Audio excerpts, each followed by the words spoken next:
सभी मित्रों का फेसबुक लाइव प्रोग्राम में हार्दिक स्वागत है। आज का प्रश्न पुरुषोत्तम बंधु जी का है। गुरुदेव जी सादर चरण स्पर्श। सनातन धर्म में मनुष्यों के लिए 3 मार्गों का वर्णन है: ब्राह्म मार्ग, वैष्णव मार्ग, शैव मार्ग। समय समय पर इन मार्गियों द्वारा भ्रमित बातें प्रचारित की जाती हैं एवं एक दूसरों के पंथों को लेकर भी विवाद उत्पन्न होते रहते हैं। महाकुंभ प्रयाग 2025 में साधु संतों द्वारा इस प्रकार देखने और सुनने में आया है कि सामान्य जनमानस में भ्रम रहता है कि सही क्या है और गलत क्या है। गुरुदेव जी वास्तविकता को विस्तार से समझाने की कृपा करें।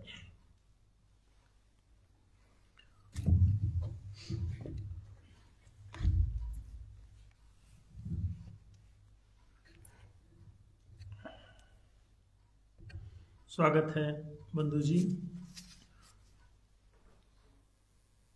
3 मार्गों की चर्चा अपने प्रश्नों के माध्यम से करी।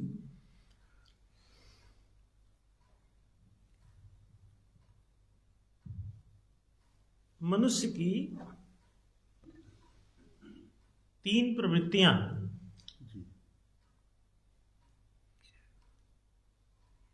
प्राकृतिक कारणों से ऐसा होता है। प्रकृति में 3 गुणात्मक दशाएं होती हैं: सात्विक,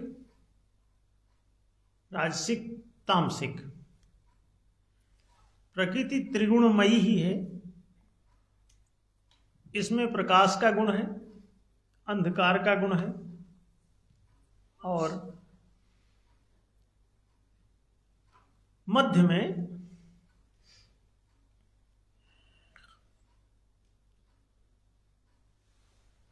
राजसिक गुण जो है वो इन दोनों का मिश्रण है, जिसमें ना अधिक प्रकाश होता है ना अधिक अंधकार होता है। बीच की एक दशा है। आपने देखा होगा, एक सूर्य का प्रकाश, एक शनि की दशा और बीच में चंद्रमा की चांदनी रात जो होती है, उसमें ना तो पूरा अंधेरा होता है और ना ही दिन जैसा प्रकाश होता है। रजोगुण वास्तव में प्रकाश को ही रिफ्लेक्ट कर रहा होता है। चंद्रमा का अपना कोई प्रकाश नहीं है। सूर्य के प्रकाश से चंद्रमा चमकता है। तो सूर्य का जो गर्म प्रकाश वहां पहुंचता है तो चंद्रमा की सतह से टकराने के बाद गर्मी प्रायः वहां अवशोषित सी हो जाती है और रिफ्लेक्ट होके वहां से प्रतिफलित होके, जैसे कि आप दर्पण पे प्रकाश फेंकें तो दर्पण उसको रिफ्लेक्ट कर दे। तो चंद्रमा एक दर्पण की तरह सूर्य से स्वयं प्रकाशित होकर के और पृथ्वी को प्रकाशित करता है। तो ये बीच में चंद्रमा की जो किरणें हैं वो रजोगुण का प्रतिनिधित्व और प्रतीक प्रतिष्ठित करती हैं। रजोगुण जो है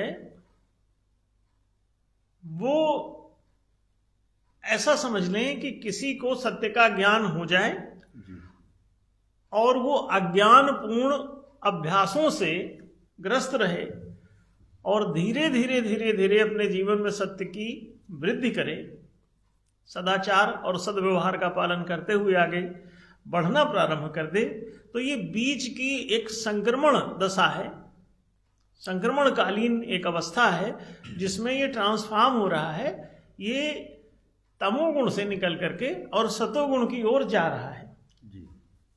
लेकिन ये अल्पसत, अर्धसत, अधिशत और अंत में ये पूर्ण सत को प्राप्त होगा। तो जब पूर्ण सत ही सतोगुण है अब बीच में जो अल्प, अर्ध और अधिक मात्रा में जो सत्व की वृद्धि होते हुए जा रही है, ये 3 दशाएं हैं जिसमें संक्रमण काल स्थित है कि अब ये इधर से उधर संक्रमित हो रहा है, ये तमोगुण से सतोगुण में संक्रमित हो रहा है, ट्रांसफॉर्म हो रहा है, इधर से उधर परिवर्तन के रूप में ये अपना जीवन संचालित कर रहा है, परिवर्तित हो रहा है। तो ये जो बीच का संक्रमण काल है ये रजोगुणात्मक होता है, क्योंकि इसमें मिश्रित दशा, कुछ तामसिक अभ्यास और कुछ सात्विक आदर्श लिए वो अपना जीवन को जी रहा होता है। तो इस तरह से ये रजोगुण की 3 अवस्थाएं होती हैं और सतोगुण की 1 दशा और तमोगुण की 1 दशा, कुल मिला के ये 5 अवस्थाएं होती हैं। 5 अवस्थाओं को गुणात्मक दृष्टि से 3 भागों में आप बांट सकते हैं। पहली तमोगुण की दशा, बीच में 3 जो हैं ये रजोगुण की दशाएं और अंत में 5वां सतोगुण की दशा। इन गुणात्मक प्रकृतियों से प्रेरित होके ही मनुष्य कर्मों में प्रवृत्त होता है। कर्म नियमों पर आधारित होते हैं। तो ये 3 प्रकार की नियमावली, जिसे व्यवस्था कहते हैं, नियमों द्वारा बना हुआ जो सिस्टम है वो व्यवस्था के नाम से जाना जाता है। इस व्यवस्था को ही धर्म कहते हैं। तो जिस क्षेत्र में इन 3 में से जो व्यवस्था अपनाई जाती है, तामसिक, राजसिक, सात्विक में से कोई भी, वैसी उस लोक की सांस्कृतिक स्थिति हो जाती है। उसी प्रकार का आचार व्यवहार वो सब प्रारंभ हो जाता है उनका। तो वैसी ही संस्कृति और सभ्यता उस क्षेत्र विशेष में प्रतिष्ठित हो जाती है। वैसे ही वो संसाधनों का उपयोग करने लगते हैं। तामसिक संस्कृति और सभ्यता में जीने वाले जो लोग हैं वो तामसिक संसाधनों का ही प्रयोग करते हैं अपने जीवन यापन के लिए। तो तामसिकता में जड़ता, क्रूरता, मूर्खता, भद्दापन, कुरूपता, मलिनता, म्लेच्छता, हिंसात्मकता, कठोरता, ये सभी लक्षण तमोगुण के जो हैं वो सब उस संस्कृति में पाए जाते हैं। और जो इसका ठीक विपरीत जो सतोगुण की दशा है वो डिवाइन है, दिव्य है। वहां के लोग प्रकाश के, ज्ञान के पूरी तरह से भक्त होते हैं और जो कुछ भी सत्य है उसके अनुसार ही सात्विक जीवन जीते हैं। तो वहां पर क्रूरता की जगह करुणा, जड़ता की जगह चैतन्यता, मूर्खता की जगह विद्वता, मलिनता की जगह स्वच्छता, दासता की जगह स्वामित्व, स्वतंत्रता, ईश्वरत्व।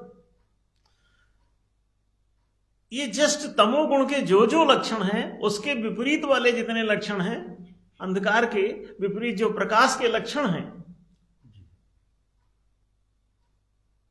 अज्ञान के विपरीत जो ज्ञान के लक्षण हैं, वो सब उस क्षेत्र विशेष में जहां पे ऐसे देवतुल्य लोग रहते हैं, सात्विक सज्जन प्रवृत्ति के लोग रहते हैं, वहां पर इसके लक्षण पाए जाते हैं।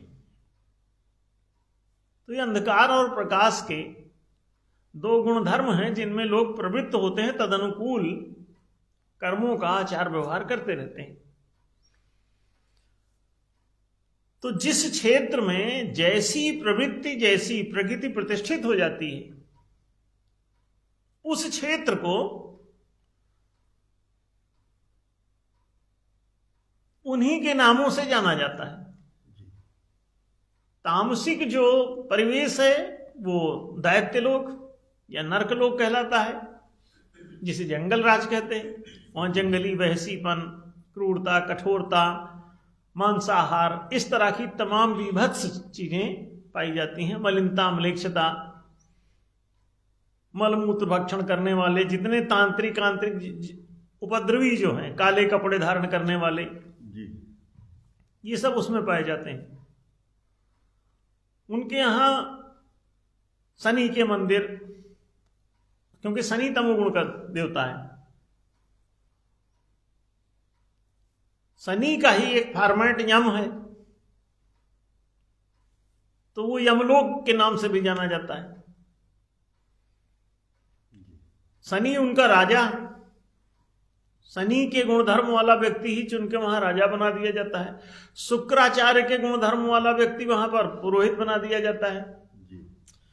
और मनुष्य लोक में रजोगुण चूंकि मानसिक है, बौद्धिक है, तो ये ऑटोमेटिकली जो चंद्रमा है वो उनका राजा कहलाता है। तो चंद्रमा के गुणधर्म जिसमें हैं उसको वहां का राजा बना दिया जाता है। जी। और बुधाचार्य माने बुद्धिमान, जो ज्ञान बोध जिसका प्रबल है, उसको वहां पे पुरोहित बना दिया जाता है।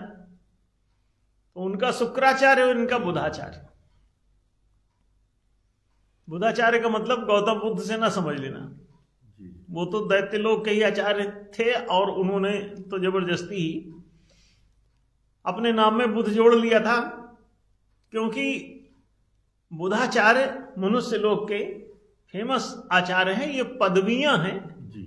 शुक्राचार्य का मतलब शुक्र ग्रह से आया हुआ आदमी नहीं, बल्कि शुक्राचार्य जो शुक्रवत गुण धर्म धारण करता है उसे कहते हैं शुक्राचार्य। और जो बुधाचार्य मतलब जिसमें बौद्धिक सामर्थ्य प्रबल है, तो उसको बुधाचार्य की पदवी दी जाती है। कहा जाता है कि इनको मनुष्य लोक का पुरोहित बना दो, गुरु बना दो। देवलोक की अलग व्यवस्था है जहां पे बृहस्पति उनका आचार्य है और सूर्य उनका राजा है, जिसको इंद्र भी कहते हैं। जैसे शनि यम कहलाता है, वैसे सूर्य इंद्र कहलाता है। तो वो अदिति का पुत्र आदित्य, आदित्य माने सूर्य, माने इंद्र। तो जब आप इन बातों को देखेंगे ठीक से, तो आपको पता चलेगा कि ये भारतीय संस्कृति, भारतीय सनातन धर्म ये कितना व्यापक, कितना महान रहा है। 3 प्रकार की प्रवृत्ति की दशा के अनुसार लोगों को वो सॉर्ट आउट कर देता है, छंटनी कर देता है,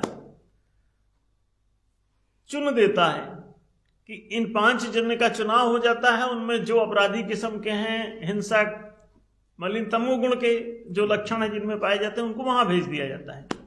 एक दैत्यलोक बसा दिया जाता है, जिसे आप जंगली, वनवासी और जो नाम देना चाहें दे लें, जो मुख्य धारा में नहीं, मानसिक धारा में जो नहीं आए हैं, तो वो उसमें फंस जाते हैं। वो जातिवाद को ही मानते हैं, वर्णवाद को नहीं मानते। जंगल में जातिवाद ही रहता है। सिंह का लड़का जो है सिंह ही होता है और वही राजा बन जाता है। जो सिंह से जन्मा वही सिंहासन पे जाके बैठ जाता है और अपने उस लोक के राज्यासन का नाम भी वो सिंहासन रख देते हैं।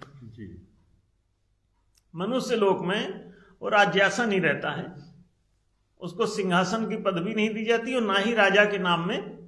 मनुष्य लोक में किसी राजा के नाम में आपको प्राचीन किसी भी पूरे इतिहास में सिंहनामा वो नहीं है। और जब वो सिंहनामा नहीं है तो उसके राज्यासन का नाम भी सिंहासन नहीं रहा होगा कभी।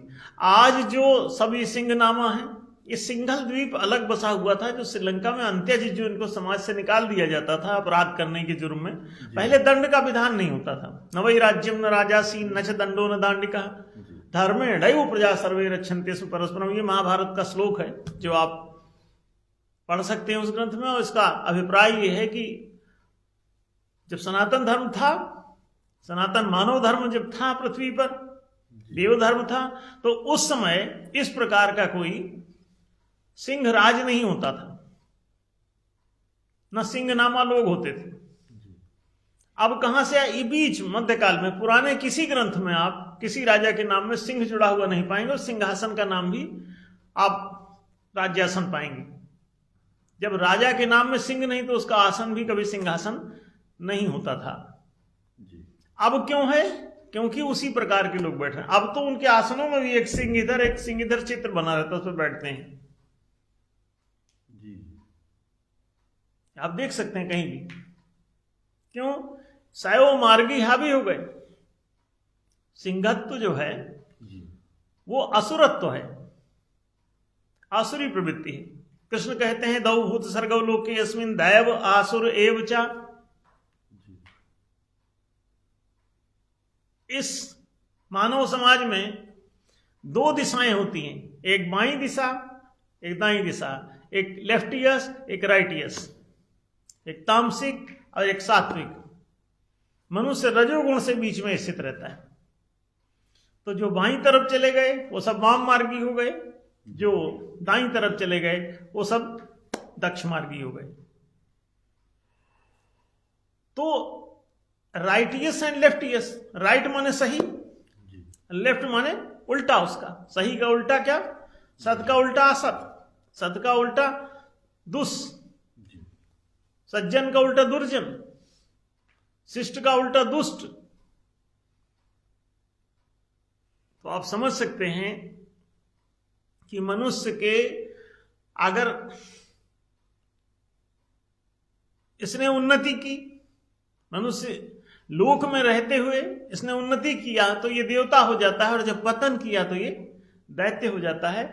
अगर रजोगुण से पतित होगा तो तमोगुण की तरफ जाएगा, और रजोगुण से उन्नत होगा तो सतोगुण की ओर जाएगा। ये तो कॉमन सेंस की भी बात है, तो कृष्ण ही कह रहे हैं इसलिए सही है ऐसा नहीं, बल्कि आप तार्किक दृष्टि से भी समझ सकते हैं यहाँ ऐसा ही होगा कि दौ भूत सर्गव लोके अस्मिन, इस मनुष्य लोक में ये दो धाराएं बहती हैं। ये मानव समुदाय दो दिशाओं वाला है, एक ये पतन वाला, एक ये उत्थान वाला, एक लेफ्टियस वाला, एक राइटियस वाला। अब पतन करेगा कि उत्थान करेगा, आगे जाएगा कि पीछे जाएगा, लेफ्ट में जाएगा कि ये राइट में जाएगा, माने सही रास्ते पे चलेगा कि गलत रास्ते पे चलेगा। ये मनुष्य सोच सकता है, समझ सकता है। या तो गलत रास्ते पे जाना है तो पशुवत जंगल राज की तरफ चला जाएगा, और सही रास्ते पे जाना है तो डिवाइन पथ की ओर चला जाएगा, दिव्य मार्ग की ओर जाएगा। तो तीन मार्ग है, एक मानव मार्ग, और पतित हो जाए तो दैत्य मार्ग, और उन्नत हो जाए तो देव मार्ग। तो तीन लोक भी आपने सुना होगा त्रैलोक्य के बारे में जी। राम राज बैठे त्रैलोका, हर्षित भय गए सब शोका। राम जैसे ही राजगद्दी पे बैठे तो त्रैलोक माने तीनों लोग हर्षित हो गए, माने प्रसन्न हो गए। गए सब शोका माने सभी शोक यानी दुख मिट गए। तो ये तीनों लोग आप खुद चुन सकते हैं, आप अपनी प्रवृत्ति का निर्णय ले सकते हैं कि आप किस में प्रवृत्त होना चाहते हैं और किससे निवृत्त होना चाहते हैं। कृष्ण कहते हैं प्रवृत्तिम व निवृत्तिम व जनाना विदुरासुरा। ये असुर लोग तो प्रवृत्ति और निवृत्ति को जानते ही नहीं, इनको समझ में ही नहीं आता कि किस में प्रवृत्त होना, किससे निवृत्त होना।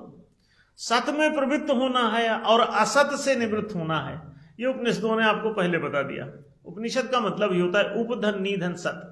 उप माने समीप, नी माने ले जाने वाला, सत माने सत। सत्य के समीप ले जाने वाले ग्रंथ को क्या कहते हैं? उपनिषद।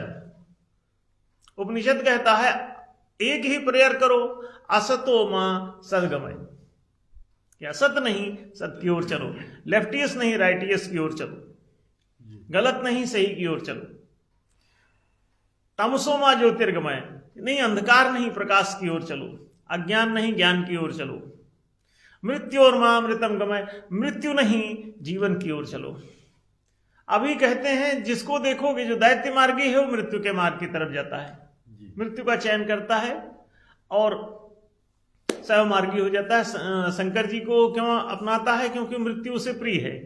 तो शंकर जी संहार के देवता हैं, जी ब्रह्मा जी सृजन के देवता हैं, विष्णु जी पालन के देवता हैं। तो एक सृजन करता है, एक पालन करता है, एक संहार करता रहता है। अब अगर संहार कराना है जिसे, तो जाहिर है कि उसी दिशा में जाएगा, उस मार्ग पे जाएगा। तीन ही ये मार्ग हैं। एक शैव मार्ग जिसे संहार कराना है अपना, वो उधर जाता है। शंकर जी का काम है जो कुछ भी कूड़ा हो जाए उसे कूट डालो, उसका संहार कर दो। जो चीज नष्ट करने योग्य हो गई है उसे कूट डालो, कूट कर फिर मिट्टी बनाओ। अब मिट्टी से फिर ब्रह्मा जी सृजन करेंगे, नए घड़े बनाएंगे।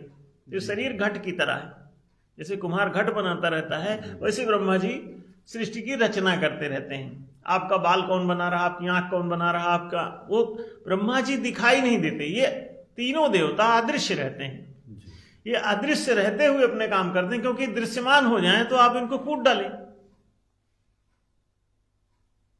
तो तीनों देवता काम अपना करते हैं। संहार भी आपका हो रहा है, सृजन भी आपका हो रहा है, और पालन भी आपका हो रहा है। जो जिंदे हैं ये पालन कर रहा है विष्णु, तभी तो आप जीवित हैं।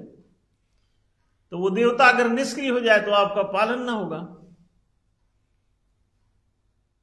आप सांसें न चला पाएंगे, खाना ना खा पाएंगे, खाना न ढूंढ पाएंगे।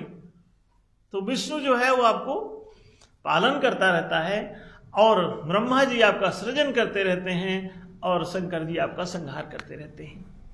तो ये तीनों लोकों के अलग अलग देवता हैं। क्योंकि दैत्यों का संहार करना है, इसलिए उनके शंकर जी देवता घोषित किए जाते हैं। इष्ट देव तुम्हारे शंकर जी। मनुष्यों का पालन करना है, इसलिए इनको वैष्णव कहा जाता है। और ये विष्णु मार्गी हैं।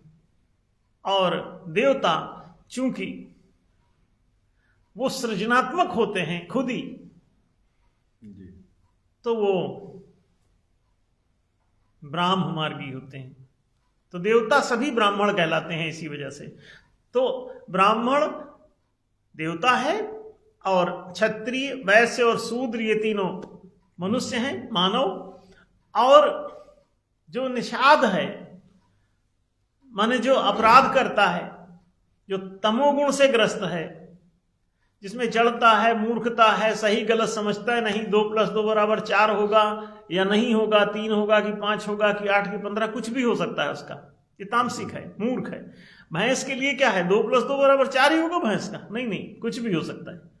उसको 5 का नोट और 1000 के नोट में कोई अंतर समझ में आ सकता है कि 5 रुपए का जो नोट है और 1000 रुपए का जो नोट है, वो दोनों उसके लिए सम है। उसको कोई फर्क नहीं पड़ता 2 + 2 = 4 होगा कि 8 होगा कि 15 होगा, उसे कोई लेना देना नहीं।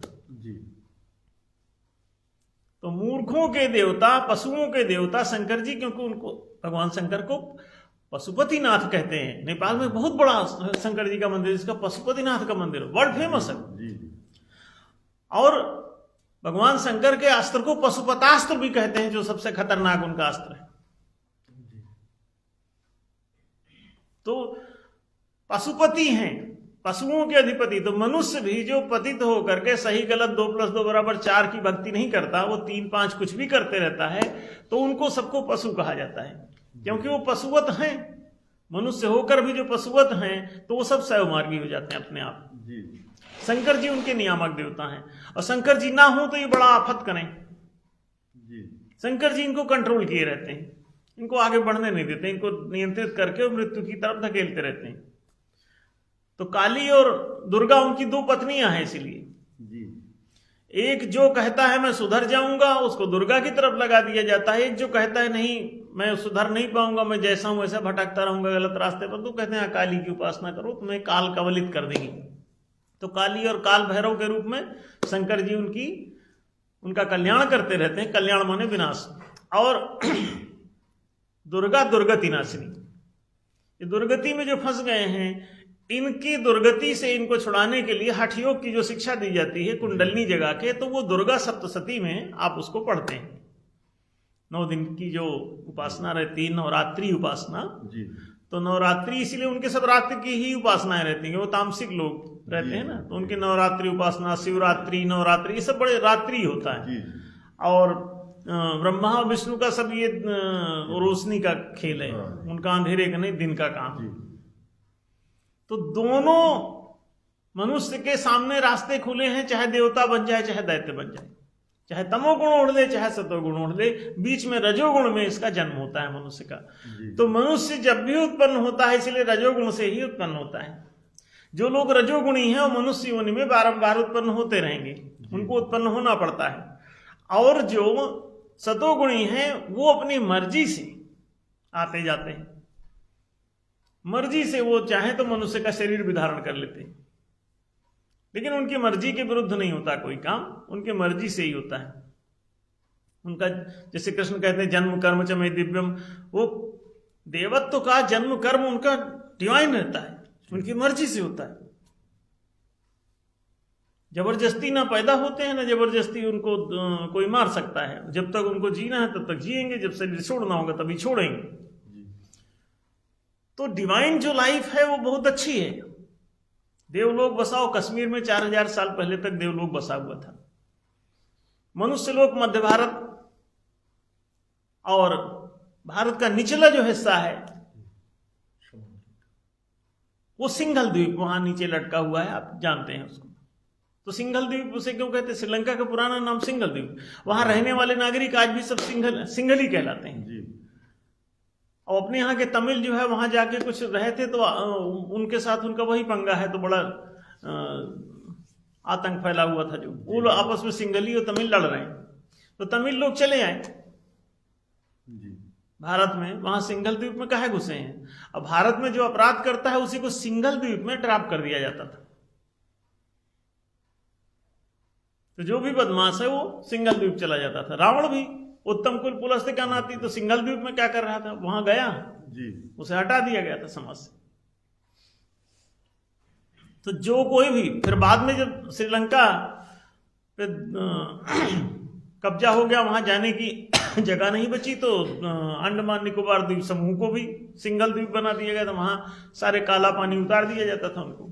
जी तो जो भी अपराध करे उसे मारने, कूटने, फांसी चढ़ाने की जरूरत नहीं होती, उनको बस बाहर त्याग दिया जाता है। तो ये 3 लोक हैं, 3 प्रकार के देवता हैं, 3 प्रकार के आपके ये मार्ग हैं। जी सात्विक, राजस, तामस। सात्विक जो सतपथ है वो देवताओं का है, जो रजोपथ है वो मनुष्यों का है, और जो तमोपथ है वो दैत्यों के लिए, असुरों के लिए। अंत्यजों दैत्य असुर कौन है? मनुष्यों में ही जो अपराध करने लगता है उसी को दैत्य कहते हैं। ऐसा नहीं कि कहीं से आया है अलग से। कश्यप ऋषि की 2 पत्नियां कही गई हैं, अलंकारिक है वर्णन, आप समझ सकते हैं। एक दिति, एक अदिति। अदिति की संतानें सब आदित्य और दिति की संतानें सब दैत्य कहलाते हैं। तो ये कथानक इसको पढ़ेंगे तो बहुत समझ में आएगा। वो प्रतीकात्मक हैं, सारे पुराण जो है वो प्रतीकात्मक लिखे गए हैं। उसको मूढ़ लोग नहीं समझ पाते हैं तो सोचते पता नहीं क्या कपोल कल्पना। कपोल नहीं हो, बहुत ज्यादा विराट उनका चिंतन है। ये आप लोगों की औकात से बाहर हैं, इसलिए जैसे गधे के हाथ में गलीचा, अब ओढ़ना बिछाना उसे कुछ पता नहीं। जंगली आदमियों के, वनवासियों के हाथ में आप ले जाओ अपना ये लैपटॉप दे आओ, मोबाइल दे आओ, क्या करेंगे उसको? गलती से चल गया तो और डर के भाग जाएंगे, पता नहीं क्या है बवाल। तो आप सोचिए, पात्रता ना हो तो ज्ञान विज्ञान भी निरर्थक हो जाता है। तो एक निश्चित सामर्थ्य तो चाहिए रहता है कि ये बातें आप कैसे समझेंगे। उतनी तो बुद्धि का होना भी रिक्वायर्ड है। जिनकी कम बुद्धि है वो कम समझेंगे, तो वो वेट करें, उनको जंगल में बहुत टाइम है, अरबों वर्षों तक भी चलते रह सकते हैं, कोई जल्दी कुछ नहीं। अपनी अपनी तरक्की ये मनुष्य करता रह सकता है। उत्थान पतन की भी छूट है इसमें, चाहे पतन कर लो चाहे उत्थान कर लो, मर्जी आपकी।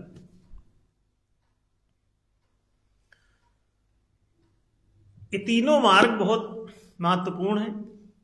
इन तीनों मार्गों में चुनना खुद को ही पड़ता है कि आप कौन सा मार्ग चुनते हैं। और भारतीय सनातन धर्म इन तीनों मार्गों को चुनने की छूट देता है, स्वतंत्रता देता है कि स्वेच्छा पूर्वक तुम इनका चयन करो, जिसमें जाना चाहते हो उसके नियम का पालन जाके करो और वहां उस लोक में एंट्री ले लो। वहां की नागरिकता के नियम कुछ होते हैं, सदस्यता के कुछ नियम होते हैं, उन तीनों में आप सदस्यता प्राप्त कर सकते हैं। तो एक ही बचा था, अभी सब उसी में घुसे थे, इसीलिए हमने 2 और बना दिए। न्यायनगर देवनगर हम इसलिए बसा रहे हैं कि न्यायलोक माने मनुष्य लोक और देवलोक ये प्रतिष्ठित हो जाए। प्रेम जो धर्म है सनातन सत्य के द्वारा प्रतिष्ठित, ये देव धर्म है। प्रेम धर्म को देव धर्म कहते हैं, ये दिव्य है। न्याय का जो धर्म है वो रजोगुणात्मक है, इसलिए 2 पक्षों के बीच में होता है। रजोगुण हमेशा द्विपक्षीय है, मिश्रण है, तो 2 पक्षों के बीच में न्याय जो है रजोगुणात्मक है। और दानवों के लिए दान पुण्य से ज्यादा कोई धर्म वो मानेंगे नहीं। ज्यादा कुछ बोलोगे तो मारपीट पे उतर आएंगे। आप कहोगे न्याय करो, वो कहेंगे पागल हो क्या, न्याय क्या होता है। दुर्योधन को आप समझाओगे कि न्याय करो, वो पागल हो बैठा है। एक ही घर में पैदा हुए हैं, तीनों प्रकार के प्राणी एक ही घर के अंदर दिखाई दे रहे हैं, एक ही वंश में। उन्हीं के घर में दैत्य दुर्योधन भी है, उन्हीं के घर में युधिष्ठिर भी है। तो कितना फर्क है, यही समझने योग्य है। एक ही घर में रावण और विभीषण है। तो ये देव दैत्य जो हैं वो ऐसा नहीं है कि कोई अलग अलग इनका कोई इतिहास भूगोल है, बल्कि ऐसा समझ लें कि ये 3 प्रकार की प्रवृत्तियां हैं, तामस प्रवृत्ति, राजस प्रवृत्ति और सात्विक प्रवृत्ति। आपको जो भी अच्छा लगता है आप अपना लीजिए, और 3 में से एक आप अपनाए ही रहते हैं, आपको पता हो चाहे ना हो। अगर आपने खुद नहीं चुना तो तमस वाला अपने आप आपको घेर लेगा। अगर आपने बल्ब नहीं जलाया तो अंधेरा अपने आप आपके घर में घुस जाता है। तो एक का चयन तो हो ही जाता है। तो आप चुनने में अगर गलती किए तो अंधकार आपको चुन लेता है।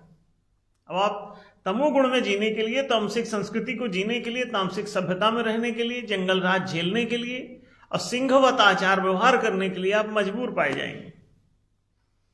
तो चुनाव करना पड़ता है कि अपनी मर्जी से भाग के जाइए और मनुष्य लोक में प्रवेश करिए या देवलोक में प्रवेश करिए। अब पृथ्वी पर ये तीनों लोक बसा लीजिए, हम बसा रहे हैं, तीनों ही लोग बसा रहे हैं। और 3 में से किसी का भी चयन करो, उसमें मस्त रहो।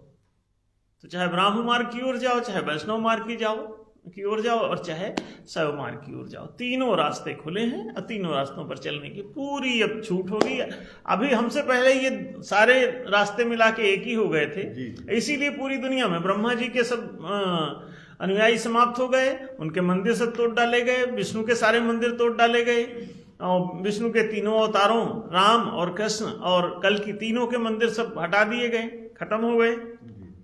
अब धीरे धीरे लोगों का रुझान बन रहा है, फिर से राम मंदिर बनाया है, और अब कृष्ण मंदिर भी बनाएंगे, फिर कल्कि का मंदिर भी बनेगा। ये तीनों मंदिर मिलेंगे। शूद्रों के आदर्श कल्कि हैं, वैश्यों के आदर्श कृष्ण हैं, क्षत्रियों के आदर्श राम हैं, और ब्राह्मणों के आदर्श ब्रह्मा जी ही होते हैं। वैष्णव आदर्श नहीं है उनका। तो आप समझ सकते हैं कि ये तीनों लोग बहुत व्यापक चिंतन से उत्पन्न, बहुत व्यापक दर्शन से आए हैं। वो ऐसे नहीं कि ये काल्पनिक है, ये अत्यंत ज्ञान विज्ञान द्वारा प्रशस्त हैं। और जैसे जैसे आपका बौद्धिक विकास होगा, आपका ज्ञान विज्ञान ऊंचा उठेगा, वैसे वैसे ये सब बातें, हमारी बातें और सनातन धर्म की बातें सभी प्रमाणिक हो जाएंगी। तो आशा है कि आपको ये बात स्पष्ट हुई होगी। सनत जी।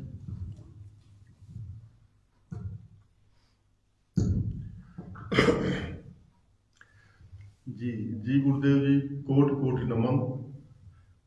ये सनातन धर्म का ये विस्तारित स्वरूप जो है, आज इस जगत में आप इसको एक एक परत खोल के हम सब लोगों के सामने, पूरे जगत के सामने जो आप रख रहे हैं, ये अद्भुत है। और इस जगत में हजारों सालों से जो ये बंधन, अदृश्य बंधन में बंधा हुआ मनुष्य फड़फड़ाता था, उसको अब मार्ग स्पष्ट नजर आएगा, बोधगम्य होगा, और महान है ये सनातन धर्म। तो मित्रों, आप सबसे हमारा अनुरोध है कि आज के इस फेसबुक लाइव एपिसोड को जन जन तक पहुंचाएं और सबको शेयर करें, जिससे जो दुर्गम और पथरीला ये रास्ता है अधर्म का, ये हटे और सद्धर्म में लोगों के पैरों में ठोकर न लगे। आप सबको बहुत बहुत धन्यवाद।